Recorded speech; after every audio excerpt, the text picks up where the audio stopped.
Hati-hati sob, gibah itu lebih parah daripada memakan bangkai. Sobat, ente pernah denger gak orang ngomongin keburukan orang lain di belakang? Atau jangan-jangan ente sendiri nih yang pernah ikut-ikutan? Wah, hati-hati sob, gibah itu dosa besar. Bahkan dalam Al-Quran gibah itu diibaratkan kayak makan bangkai saudara sendiri. Ih, gak jorok apa?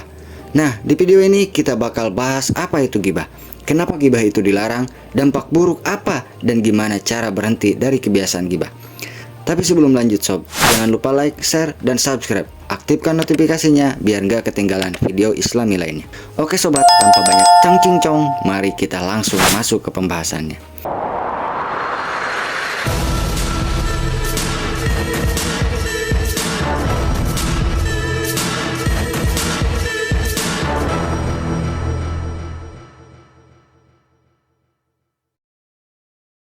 Assalamualaikum warahmatullahi wabarakatuh. Sobat muda, ente pernah nggak lagi nongkrong terus ada yang bilang, ente tahu nggak sih si fulan itu sebenarnya matanya dua. Terus ente dengar dengan penuh semangat sambil bilang, serius? Terus gimana dia cara melihat? Dah malah kepo sob. Nah, selamat sob, ente baru saja ikut gibah. Gibah itu bukan dosa biasa sob. Bahkan di dalam Al-Quran gibah itu diibaratkan kayak makan bangkai saudara sendiri. Ya ampun, jorok kali kau. Di dalam Al-Quran Allah SWT berfirman, dan janganlah sebagian kamu menggunjing sebagian yang lain. Apakah salah seorang di antara kamu suka memakan daging saudaranya yang sudah mati? Maka tentulah kamu merasa jijik kepadanya.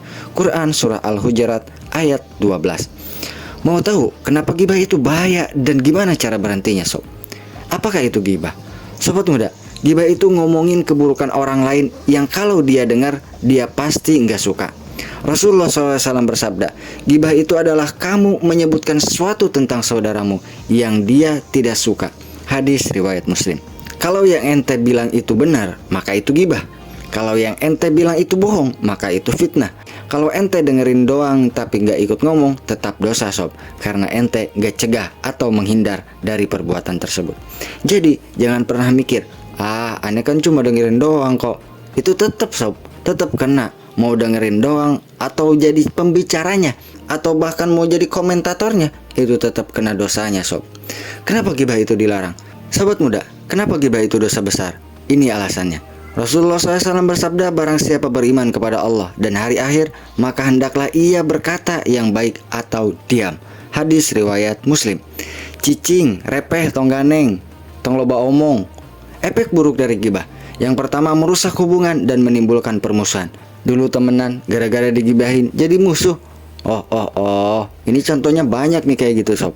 Yang kedua, menghilangkan pahala kita. Ibadah banyak, tapi dosa gibah nguras semuanya sob. Rugi, percuma dong kita ibadah, pahalanya habis saat gibah. Yang ketiga, hati jadi keras dan sulit menerima kebaikan.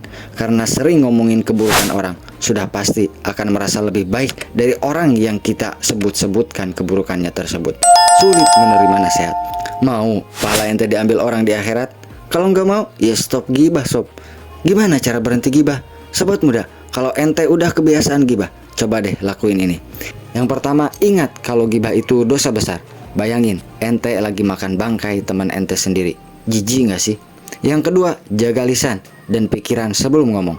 Kalau nggak ada yang baik buat diomongin, mending diam aja sob. Tong loba omong, pica capeken wae hirup teh. Yang ketiga, jangan ikut-ikutan kalau ada yang gibah. Kalau bisa, stopin mereka atau alihin pembicaraan. Yang keempat, minta ampun dan perbanyak istighfar. Kalau udah terlanjur, segera bertobat sob. Yang kelima, cari lingkungan yang positif, temenan sama orang yang gak suka gibah sob. Rasulullah SAW bersabda, barang siapa yang menjamin untukku apa yang ada di antara dua rahangnya, yaitu lisan, dan apa yang ada di antara kedua kakinya, yaitu kemaluan, maka aku akan menjamin surga untuknya. Hadis riwayat Bukhari. Jadi sob, daripada sibuk ngomongin orang, mending perbaiki diri sendiri. Kesalahan yang sering dilakukan sob. Sobat muda, ada beberapa kesalahan yang bikin orang gak sadar kalau dia lagi gibah. Yang pertama, gue ngomong ini bukan gibah, cuma fakta aja. Tetap gibah sob. Justru yang fakta itu adalah gibah. Kalau misalnya bohong, itu adalah fitnah. Yang kedua, sini. Aneh kasih tahu ente, biar ente waspada aja. Manfaat ataupun tidak untuk orang lain, itu tetap gibah. Yang ketiga, santai aja, dia gak bakalan tahu kok. Ente lupa, Allah itu maha tahu sob. Yang keempat, tapi kan gue juga gibahin diri sendiri. Ya tetap aja sob, mau gibah orang lain ataupun gibah diri sendiri, tetap itu adalah gibah. Allah berfirman dalam Al-Quran, celakalah bagi setiap pengumpat dan pencela. Quran Surah Al-Humajah ayat 1. Jadi jangan cari alasan untuk gibah sob. Apapun alasannya itu tetap gibah. Lalu gimana kalau sudah terlanjur gibah? Sobat muda, kalau ente sudah terlanjur gibah, apa yang harus ente lakuin? Yang pertama, bertobat dan minta ampun kepada Allah, perbanyak istighfar. Yang kedua, kalau bisa ente minta maaf sama orang yang ente gibahin. Tapi kalau malah bikin masalah baru, cukup doain dia yang baik-baik, biar nggak tekor pahala ente sob. Yang ketiga, tutup aib orang lain sebagai ganti dosa gibah ente. Allah bakal tutup aib ente juga. Yang keempat, ganti kebiasaan gibah dengan zikir dan ngobrolin yang bermanfaat. Coba ngobrolin ilmu agama atau hal-hal yang positif gitu, atau nonton channel ini gitu. Kalau berzikir, coba ente simak video sebelumnya. Rasulullah SAW bersabda, barang siapa menutupi aib seorang muslim, maka Allah akan menutupi aibnya di dunia dan di akhirat. Hadis riwayat Muslim. Mau Allah tutupi aib ente sob? Stop gibah dan mulai jaga lisan.